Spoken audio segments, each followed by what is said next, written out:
Now, meteorologist Bob Anthony with your precision forecast.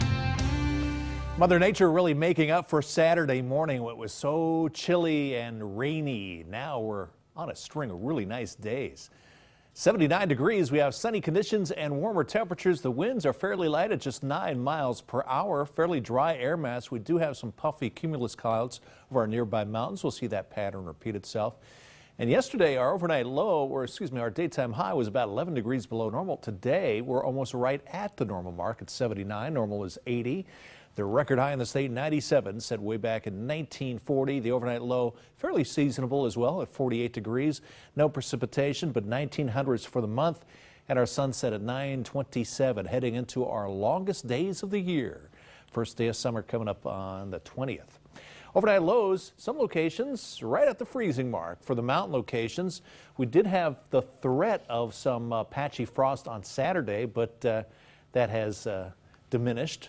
And now we're seeing overnight lows fairly mild. 48 degrees in Boise, 45 for Ontario. Some locations, though, in the 30s. As far as daytime highs, only 180 showing up on the map so far, but this will change tomorrow. We could see a lot more temperatures in the mid-80s for tomorrow, at least here in the valley. Mountain locations in the 60s for highs, and Chalice up to 72.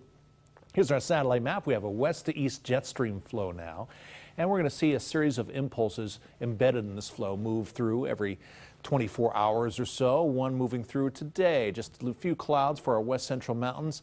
This latest one does have a little bit of precipitation with it.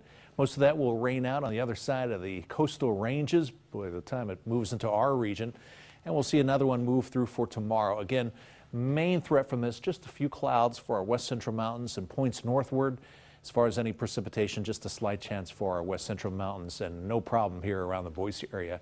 Today we saw some spotty precipitation up north, warmer temperatures to the south. There's our next disturbance as it advances, but again, most of the energy going to the north and some spotty precipitation along that cooler and moist flow through northern Idaho. But again, very little effect. We will stay dry all the way through late week. Temperatures peaking out tomorrow in the mid-80s, but then a little bit cooler after that, but fairly seasonable. Mostly sunny for the Boise area for tomorrow with highs in the lower to mid-80s. For our mountain locations, a little different story up there. A little bit more cloud cover. You'll be grazed by one of those storms moving just to the north. I wouldn't say a storm, but that moist flow, if you will. Mostly cloudy skies, a 30% chance of rain, mainly in the afternoon.